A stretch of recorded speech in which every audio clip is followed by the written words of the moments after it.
Bro, every time I hear about white folks trying to adopt some black kids, it always gives off the vibe that either A, you trying to make up for slavery, or B, you was born too late and you never got a chance to experience what it was like to have slaves, and you just want to make your dreams come true. Even if you're a nice, wholesome white couple, if I were to ever see or hear about you, I'm looking at you like, what family did you steal that baby from? You tell me you adopted the child. I get a little worried, I can't lie. I'm all for adopting children, but given the history of America, there's some second thoughts to be had. Anyways, in this video, I'm going to be showing you, if you haven't seen it already, and even if you have, the 60-year-old white couple who adopted 5 black children only to make them slaves. I know there's some of us that have weak stomachs when it comes to topics like these, but please watch this clip. It is 5 minutes long. I'm not going to stop the video at any point and talk about what's going on. I'm going to wait until it's finished, and then afterwards we're going to read an article. Stick around, okay? Okay.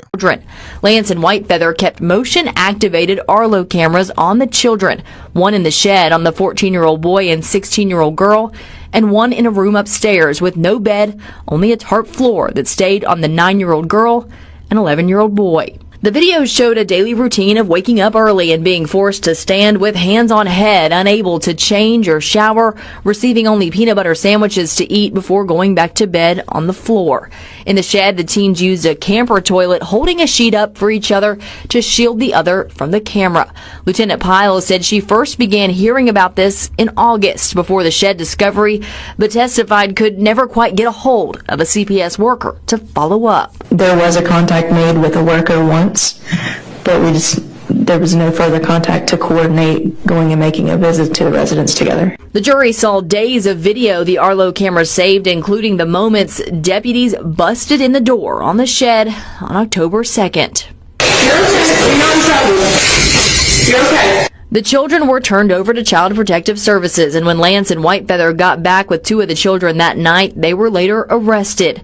But that was just the beginning of their charges and the investigation. On Friday, the jury got an inside look at Whitefeather's cell phone. This included text messages between she and Lance where they referred to the kids as monkeys and pigs. Often Lance would describe physical punishment where he said he, quote, knocked one of them. We saw one text where Lance said, quote, somebody didn't say thank you, and his sandwiches disappeared. We also saw more video from Whitefeather's phone from their time in Washington that also showed yelling and physical abuse from Lance. A finance expert from the West Virginia Fusion Center, Alyssa Ledbetter, also took the stand on Friday. She broke down the adoption payments Whitefeather and Lance received from Minnesota. She said in total of what they analyzed from 2019 to 2023, the two received about $318,000 in adoption support payments, but she testified this didn't tell the whole story. Well, the assistance began in June of 2018, and I only had from June of 2019 to November of 2023, so altogether we're missing about 18 months. All of this leading up to the most harrowing testimony so far on Friday afternoon from someone who lived it. We are not allowed to film or record the victims who will testify in this case, but were in the room as the teen girl, now 18, but 16 at the time, shared what her life was like both in Washington State and in Sissonville. She said life progressively got worse with Whitefeather and Lance once they moved to the ranch in Washington in 2019. This is when the outdoor labor began, she said, and the physical punishments that included hits from a PVC pipe. While under a child services investigation there in Washington, eventually they moved to Sissonville, but she did not know why. She talked about how CBS was called soon after they arrived in West Virginia, and she detailed a visit from a worker who stayed on the porch and talked to them through the screen door. The teen testified she was not honest with CPS because Lance could hear her from where she was standing. Eventually, she and her teen brother, who has several mental health disorders, were locked in a shed in August of 2023. She said she went without a shower for 2 months and never changed clothes. She went from sleeping on a mattress to the floor with a sleeping bag. Her brother slept on the concrete floor with only cardboard at his head. She said she was forced to be his babysitter, but testified he was never the dangerous, violent kid that Lance and Whitefeather made him out to be. She recalled the use of physical violence, pepper spray, and racial slurs from Lance and Whitefeather. Whitefeather. She recalled also being scared when police arrived at the shed, worried that she would say something to upset Whitefeather. Some of her more emotional moments came during cross-examination by Whitefeather's attorney, Mark Plants. At one point, he referred to Whitefeather as her mother, and she quickly corrected him. He questioned why some of her interviews before this contradicted what she said on the stand, but when Tuck asked her why she felt comfortable telling the truth now, she said, "Because I know I won't have to go back to that." You hear stories of neglect, you hear stories of abuse, but this is a horror story. The names of the two monsters that did this were Jeanne Whitefeather, 63 years old, and Donald Lance, 62 years old. They literally adopted these kids so they can have slaves on their property. The children were from the ages of 6 to 16 years old. The terrible couple had the children under 24-hour surveillance, made them sleep on tarps, cardboard pillows. At one point, one of the girls had a mattress and it was traded for a sleeping bag. No bathrooms. They had to use a camper toilet. No privacy. No real food or sustenance. The kids couldn't bathe, with one girl saying she went 2 months without cleaning herself. Hell is super hot, but it's probably not hot enough. They said as soon as they got to the property, they were giving manual labor tasks. And this ain't the worst part about it, but it still makes it a little crazier, the fact that the couple got financial support for adopting these kids when all they were doing was abusing them. The best part about this is that justice was served, and these people got hundreds of years combined for what they did to these children. This has to be such a traumatic experience, and the fact that these are young kids and teenagers mean that this is the most impactful time in their lives, and they had to spend a good portion of it being slaves. This reinforces my belief that when I see white people adopting black kids, I should think twice about it. I should be skeptical. I'm black and I'm with a Hispanic girl.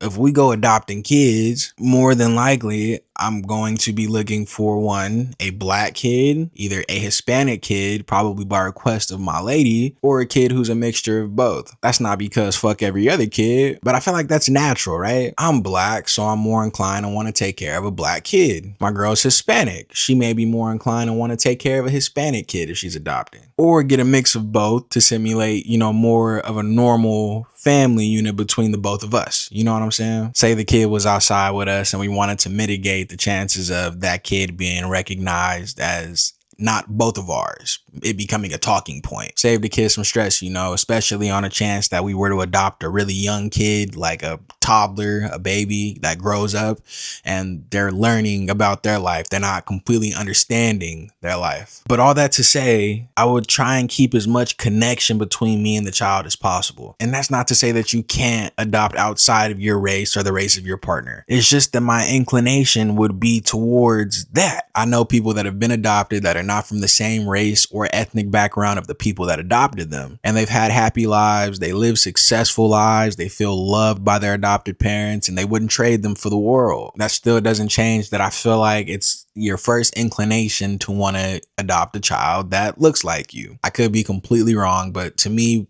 way I feel, the way I'm thinking about the situation, it makes sense. One thing about the situation I'm happy about is that I feel like justice was served. There's been a few instances where I feel like the punishment just did not fit the crime. The one I can think of right now, because I recently made a video on it, was a 340-pound foster mom who sat on her 10-year-old, 91-pound foster son because he was quote unquote acting out to the point that she crushed him. She made his lungs hemorrhage. She made, I believe, his kidney hemorrhage. And long story short, he lost his life in the process of all that while she was on the phone with the caseworker, his caseworker. She only got 6 years for taking that kid's life. And part of the kid acting out was him running out of his foster mom's house to the neighbor's house, saying that the foster mom was abusing him and that he wanted the neighbors to take him and adopt him. 6 years. I can't be the only person that feels like that deserves a life sentence. Let's look at an article from USA Today. It explains the situation in a bit more detail. Couple sentenced to 375 years collectively for forcing black children to work as slaves. A white West Virginia couple convicted of abusing their 5 adopted black children and forcing them to work as slaves was sentenced to up to 375 years collectively in state prison. Jeanne Whitefeather, 63, was sentenced to up to 215 years, while Donald Lance, 62, was sentenced to up to 160. Kanawha County prosecuting attorney Deborah Rusnak announced at a press conference Wednesday. In January,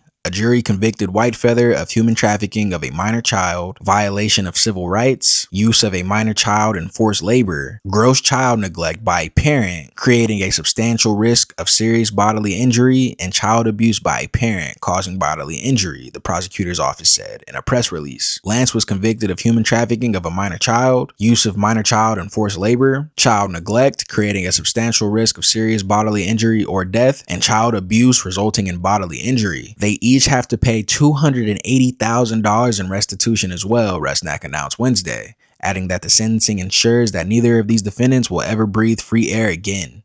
Wow, okay.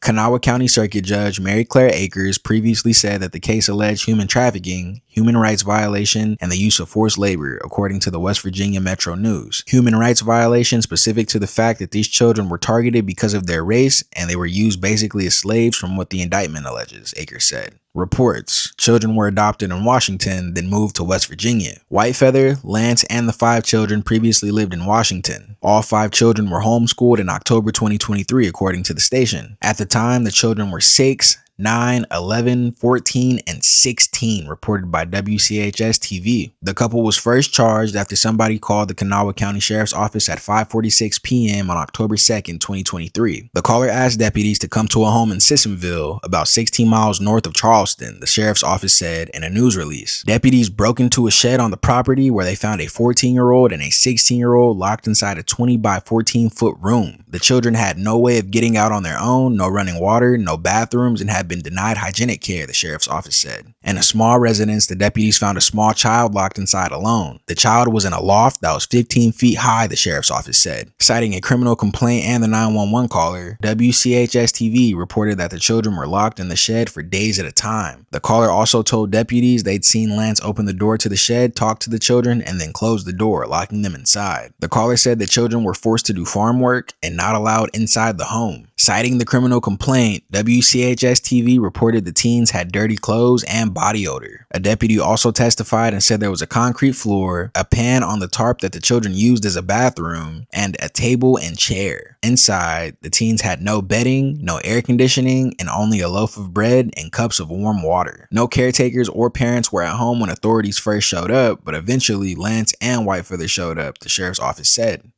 Lawyer: defendant's brothers say shed was a teenage clubhouse. During an arraignment on June 11th, Whitefeather's attorney Mark Plant said the shed where the 14 and 16-year-old were found was a teenage clubhouse and the situation was just a plain and simple misunderstanding. He said there was a key inside the shed the entire time, reported television station WCHS TV. One of the witnesses who testified during the trial was Whitefeather's brother, Mark Hughes. Hughes lived in Ohio, but said he traveled to Sissonville about a week after his sister's arrest, reported WCHS TV. He testified that the family was moving to a bigger home with bigger bedrooms, which explained why the home the children were found in wasn't furnished. Hughes said the shed was a hangout. He also said his sister told him during a phone call that there was a key inside the shed. I was shocked when I saw this key, he said. During the trial, a photo of a key on a rope was shown to the court. Hughes said he found it on a table in the shed near the door. Plants, Whitefeather's lawyer, previously said the parents made very, very poor decisions, but a jury would decide what was done factually.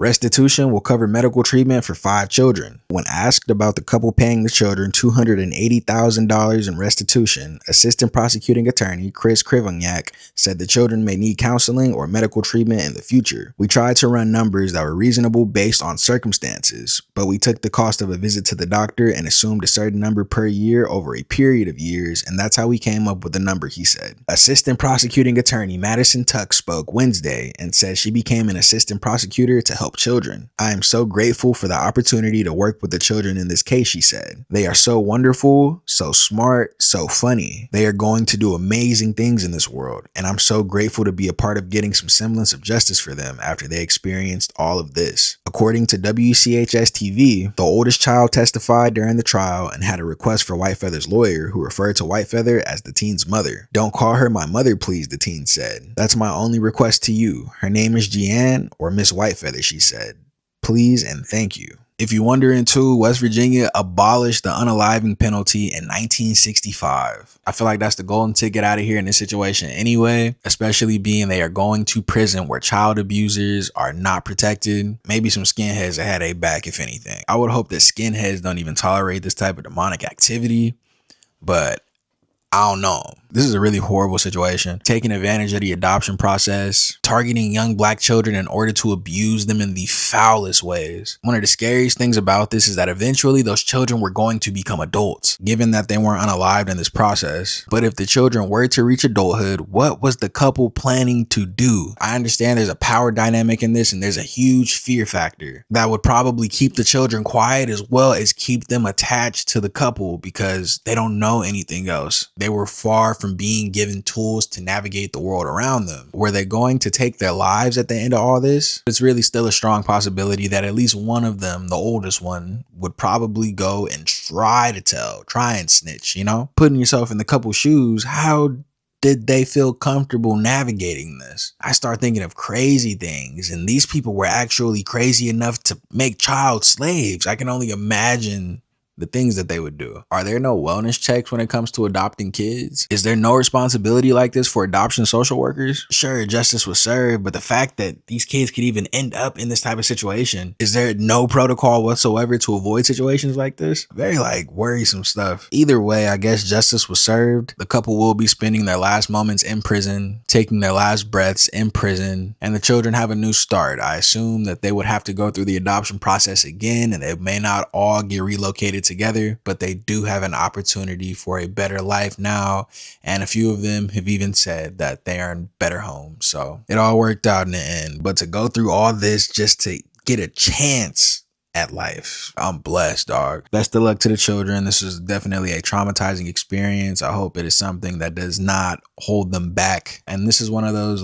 situations where I'd like to see a follow-up on the kids' lives. Sometimes years later, after a case or situation happens, the people involved, the victims, they do an interview, they may get on social media, they may tell their story, even get a movie or a documentary about everything they went through. It would be nice to find out later on in the future that their traumas did not rule their lives. Anyways, that's the video, yo. This was definitely not my favorite one to make. These demon white people. I actually have a lot more emotion about this situation, but I want the video to get out. I don't want it to be restricted, and I want people to see this. Let me know what you think about this situation. If you know about any situations like this, drop a little story time in the comments, honestly, because I don't know how common this is. But like the video, subscribe to the channel, share the video. I'll be back with another one soon, and y'all have a good one, okay?